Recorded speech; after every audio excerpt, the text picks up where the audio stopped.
Michigan Magazine is kept on the road by our many Michigan friends.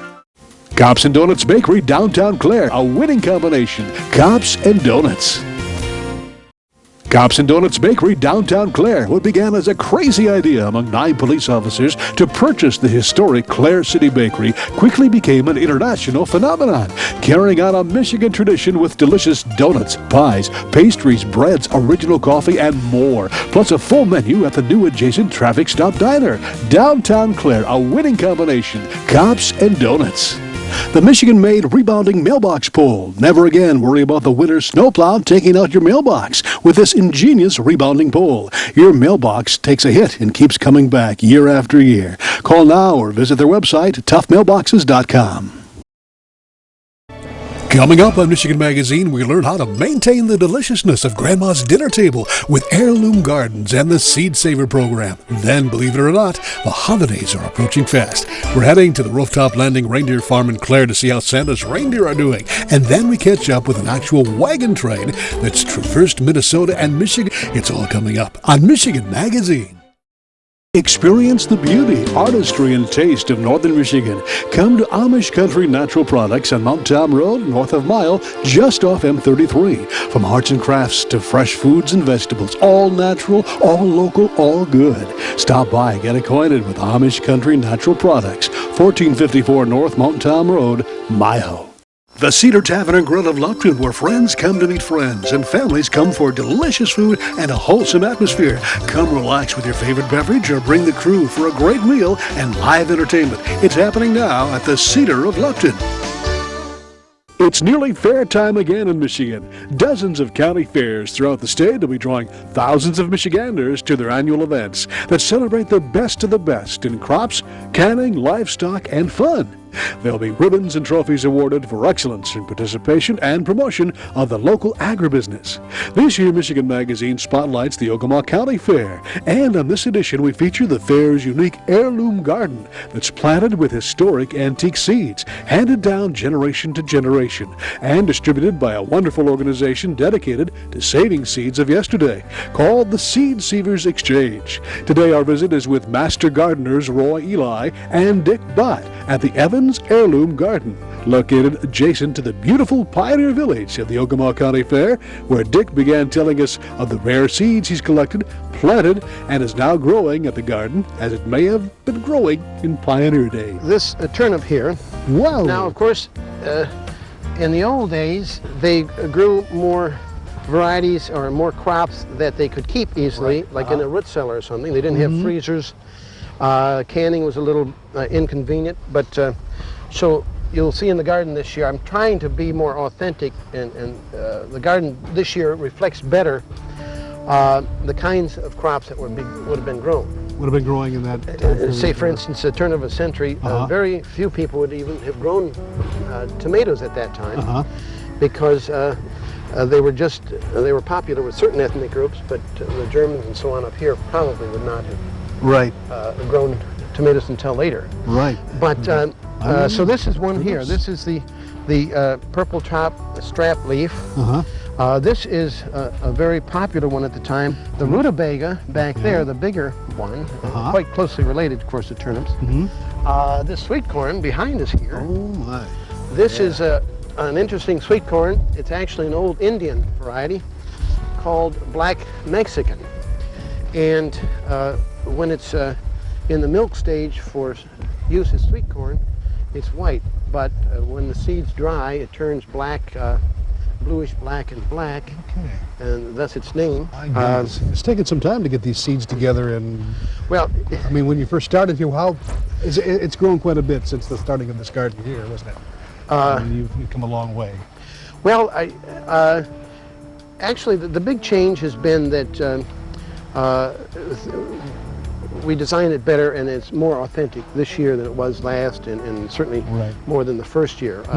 When people come here, what do you expect to relate to them, or what would they get by coming and visiting this garden? What do you hope to accomplish besides saving some vital piece of history? Well, I hope, first of all, that they learn that, or for many people, just think again about the need for diversity. Our food supply in the world is secure, because we have enough diversity, and we hope we do, that whatever new conditions, whether it's global warming or acid rain or whatever changes are coming to us, all new crops are bred from the old ones. Right. Even the genetically modified Right. organisms, they have to go back to the old varieties. And if you have only 30 or 50 or 100 peas, you're in real danger. If you have 300 or 1,000, then each with different characteristics, then you have a real chance. So I want them to think about the fact that we are losing them. We continue to lose them at a pretty high rate, I'm afraid. But since Seed Savers originated about 27 years ago now, a number of brand new small seed companies have come into existence that specialize in the old specialty, varieties. the old varieties. So it's actually quite a bit easier now to find some of the old varieties. Yeah, Seed Savers, that's an interesting organization I have never heard of. Many people may have not, but there's probably perhaps some old families that still plant and harvest their beans every year that maybe they should be aware of the Seed Savers and maybe help. And donate those. Yes. In fact, we grow 6 varieties here that I actually collected from yourself? From a neighbor down when I lived in Jackson County a few years ago. I recently moved up here. Right. Still struggling with that shorter season, I'll tell you that. But she was 90 years old. I'd heard she had some beans. I went over to see her. She was blind, had been blind for a number of years, living with a son who wasn't interested in the garden at all. And she was really upset because he had not planted her beans for 3 or 4 years. She asked her son to go get the beans. He brought out a plastic bag, and it was just a mixture of beans. And she says, there should be 6 varieties there. And I said, well, let me see. And so I started pulling them out. See, a bean is wonderfully, one of the wonderful things about beans is that their seed are, each seed of each variety have some distinction, sometimes subtle, but these were not so subtle. So I could pull out one and I'd ask her, I'd describe it to her, and she gave me the name of it, the history, the uses and so on. There turned out to be 6 of them. I told her that I would keep them going. She was so happy. That is amazing. That's a neat story. Still touches me. Yeah. Still touches me thinking about her excitement. But she said the story of these 6 beans was that she married. Her husband wanted to move from Algonquin County, Kentucky, the poorest county in Kentucky, to the Detroit area. Get in the 1920s, get a good job, well-paying job. Of course, thousands did exactly that. It was one of the biggest migrations in the U.S.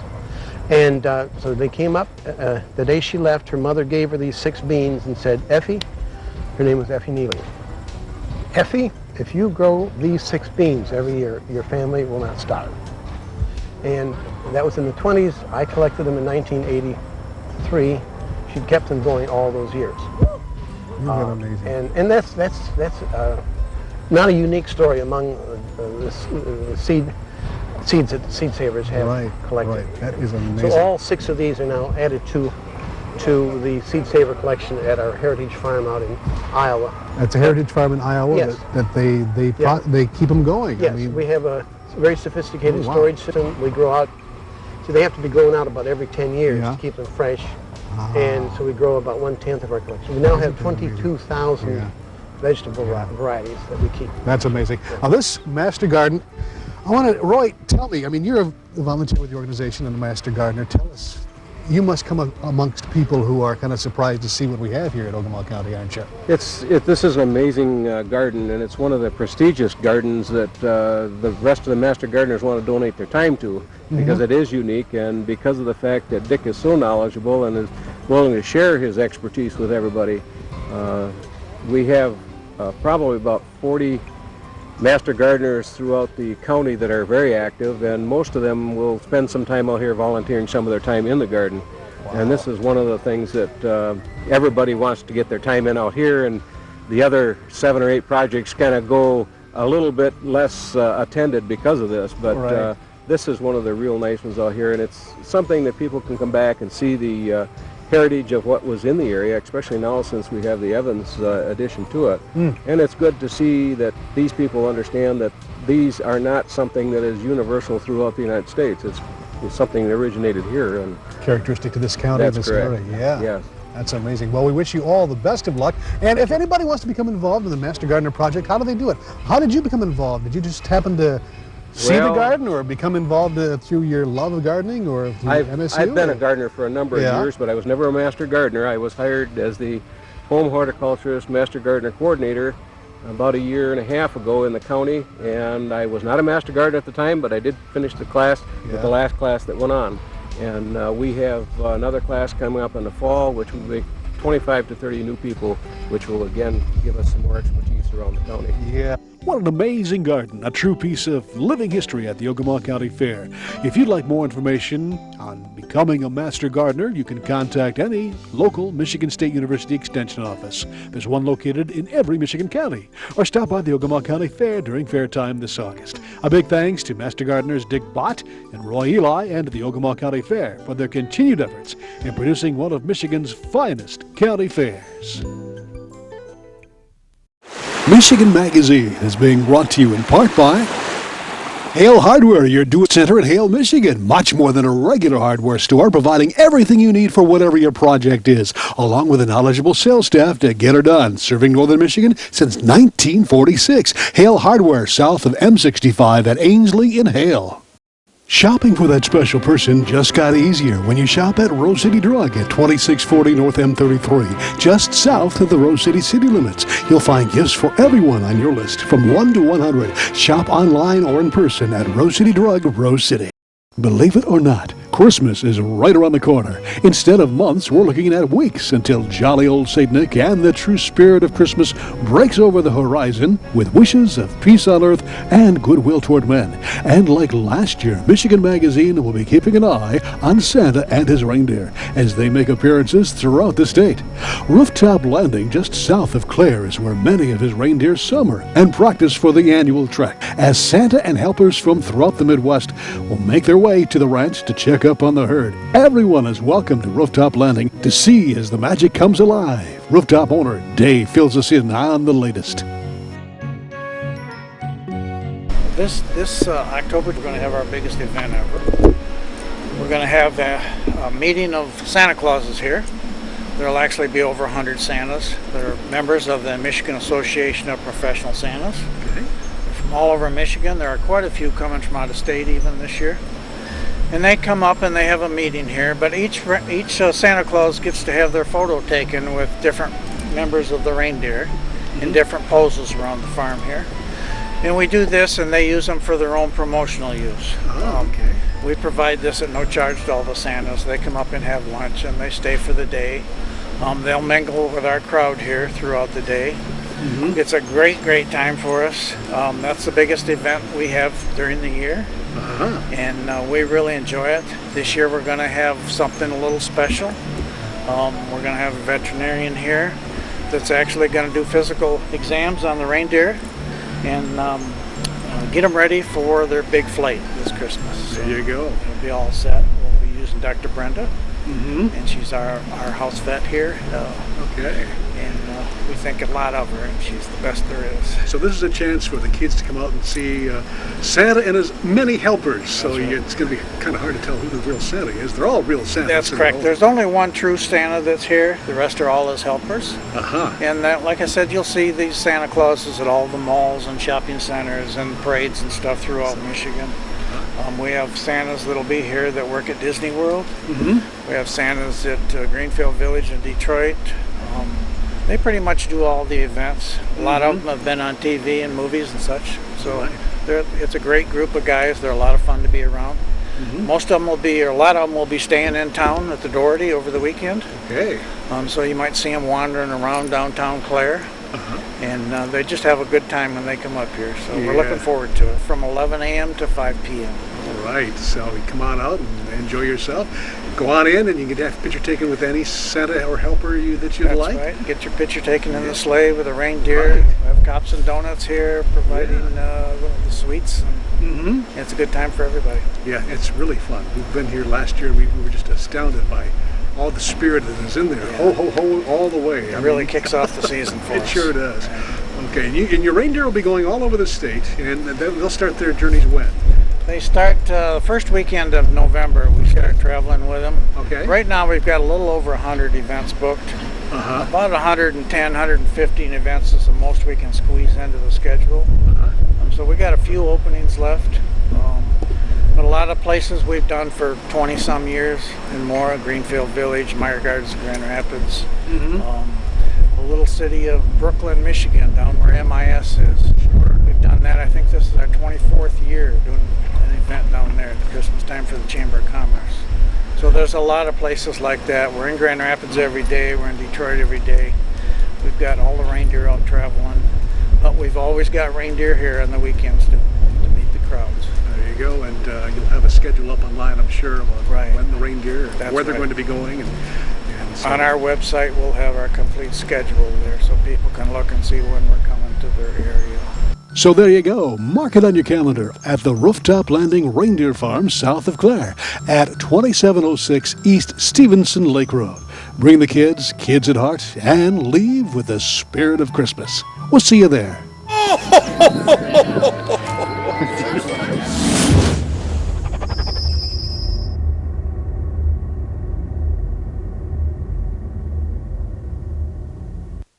Our journey through Michigan's wonderful Upper Peninsula continuously provided surprises, as was the case when we happened up on a real-life wagon train, making its way along US 2, heading toward the Big Mac Bridge and the Lower Peninsula. The group headed by Trailmaster Howard Emmerich and his wife Mary Lou of Deerwood, Minnesota, began the ride in Ironton, Minnesota, and finally ended up weeks later in Kalkaska, Michigan. The ride was initiated because of Emmerich's daughter dying last year at the age of 34 from diabetes. The Emirates resolved to battle the killer disease by raising funds and bringing attention and a subsequent outcry for much-needed research to battle the disease that afflicted their daughter since she was 4 years old.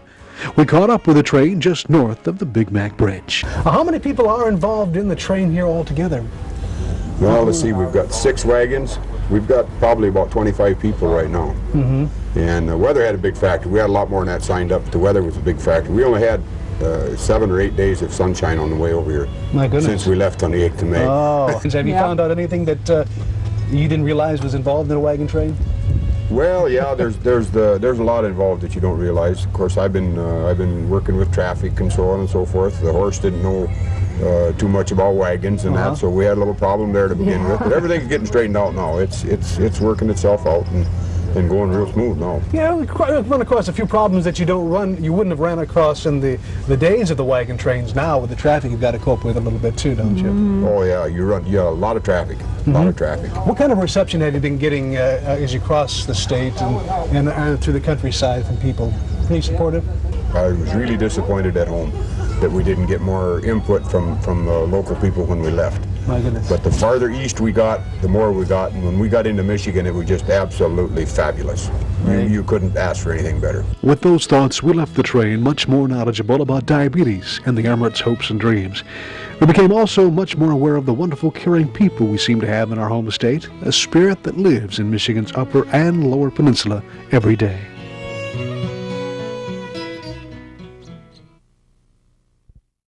Vacation. Don't make the planning of it more than what you're trying to get away from. At northernmichigancabinrentals.com, you can choose from over 2,500 cabins, cottages, lodges, resorts, lakefront vacation home rentals, and more. Whatever experience you're looking for, from rustic to luxury and everything in between. No more rustling with telephone books. No more endless internet searches. Just one site with over 2,500 Northern Michigan destinations. northernmichigancabinrentals.com. There's adventures around every turn, and if you're looking for something for you and the entire family, be sure and visit the Cedar Valley Golf Course and the Wild Frontier Fun Park on Weaver Road in Cummins. Play 18 holes of world-class golf at the beautifully maintained golf course, Cedar Valley, tucked away amongst the hardwoods of northern Michigan, and at the same time, let others in the family enjoy themselves at the adjacent Wild Frontier Fun Park with carnival rides, a batting cage, bumper cars, and a 19-hole mini golf course. Check them out online. It's a northern Michigan destination. Thanks for coming along on our Michigan adventures. For more information on today's show, visit us online at thespiritofmichigan.com or email us at michiganmagazine@gmail.com. Here you'll be able to keep in touch with us at all our social media outlets. Have a great week. We'd like to thank all those that help keep Michigan Magazine on the road. Cops and Donuts Bakery, downtown Clare, a winning combination. Cops and Donuts. Clemix Sales and Service on Mapes Road, west of Mile, your complete recreational vehicle sales and service connection. Visit their beautiful showroom of new and pre-owned ATVs, lawnmowers, power equipment, snowmobiles, utility vehicles, and more. Clemix Sales and Service is also the home of the American-made Victory motorcycle line on display at Clemix on Mapes Road, Mile. Rose Valley Winery on Beechwood Road in Rose City. See what thousands are raving about, creating a delicious variety of award-winning Michigan wines. Stop by and taste for yourself. The taste of Michigan is yours at Rose Valley Winery. Hingeman Acres Canoe Livery and Resort on M33 just north of Mayo, catering to the outdoor enthusiasts. Cabins, canoes, kayaks, rafts, and more. Daytime or overnight trips along the world-famous Asabo River. A family getaway for over 75 years.